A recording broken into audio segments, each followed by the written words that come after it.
বন্ধুরা চলে এসেছি আমার ছাদের সবজি বাগানে। এই দেখুন আমার থানকুনি নিয়েছি, এখান থেকে আমি থানকুনি তুলে একটা নতুন রেসিপি করব। কিভাবে থানকুনি তুলে নতুন রেসিপি তৈরি করব ভিডিওটি প্রথম থেকে শেষ অবধি দেখতে থাকুন।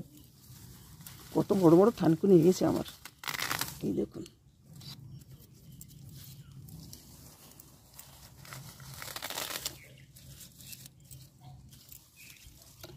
এই দেখুন কত বড় হয়েছে, অনেক বড় বড় থানকুনি হয়েছে।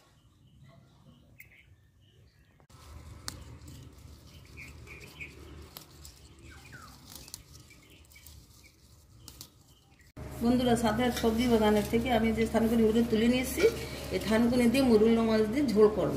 এখন আমি এই থানকুনি পাতলা ঝোল গরমের জন্য, গরমে থানকুনির ঝোল খুব ভালো লাগে, স্বাস্থ্যকর। এই থানকুনি পাতাগুলো আমি এখন কেটে নিচ্ছি।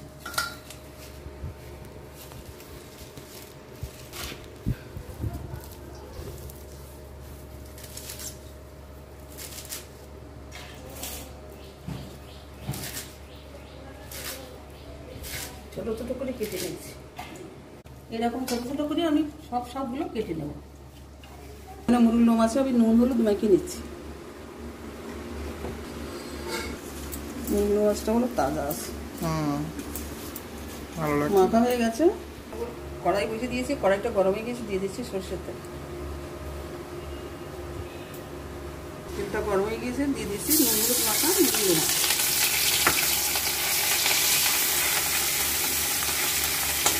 মাছটা আমি ভেজে দিচ্ছি। মাছটা আমি লাল লাল করে ভেজে নিয়েছি। এই দেখুন ছোটো মাছ তো একটু লাল লাল করে ভেজে নিয়েছি, ভাজা হয়ে গেছে, আমি এখন নামিয়ে নিচ্ছি। বাকি মাছগুলো আমি ভেজে নিচ্ছি। তেলের উপর দিয়ে দিচ্ছি 4টে কাঁচা লঙ্কা। এবারে থানকুনি শাকটা দিয়ে দিচ্ছি তেলের উপর।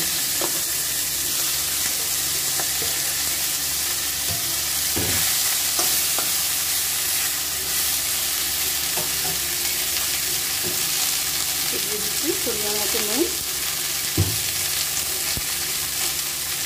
পরিমাণ মতো হলুদ দিয়ে। নুন যদি শাকটা মজে আসে,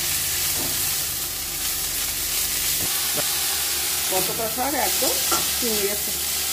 এবার দিয়ে দিচ্ছি পরিমাণ মতো হালকা গরম জল। জলের রঙ একদম সবুজ হয়ে গেছে। এখন আমি দিয়ে দিচ্ছি ঝোলের ভিতর সেই ভিজে রাখা মুরুল্লো মাছ।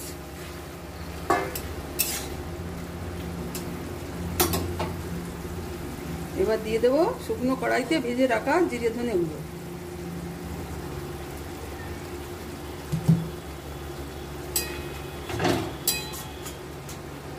এখন আমি ফোড়নের জন্য আমি একটু নামিয়ে নিচ্ছি।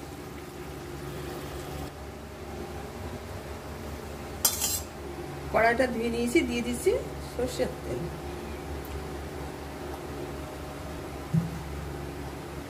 তেলটা গরম হয়ে গেছে, দিয়ে দিচ্ছি 4টা শুকনো লঙ্কা, দিয়ে দিচ্ছি মাঝখান দিয়ে, আর দিয়ে দিচ্ছি সর্ষে ফোড়ন, কালো সর্ষে।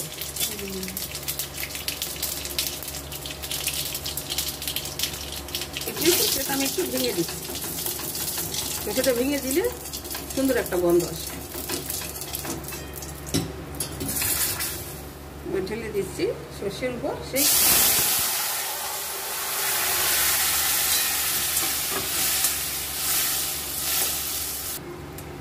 থানকুনি পাতা দিয়ে মুরুল্লো মাছের ঝোল আমার রান্না হয়ে গেছে।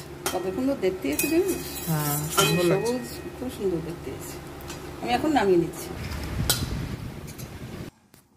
বন্ধুরা দেখুন কি সুন্দর রান্না হয়েছে, কত সুন্দর দেখতে এসে মুরুল্লো মাছ দিয়ে থানকুনির ঝোল, থানকুনি পাতা।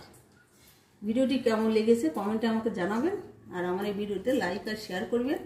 যারা আমার চ্যানেলে নতুন আছে তারা সাবস্ক্রাইব করবেন, আর আমার এই ভিডিওটি যারা ফেসবুক থেকে দেখছেন তারা পেজ থেকে ফলো করবেন। ধন্যবাদ, সবাই ভালো থাকবেন। দেখা হচ্ছে পরের ভিডিওতে।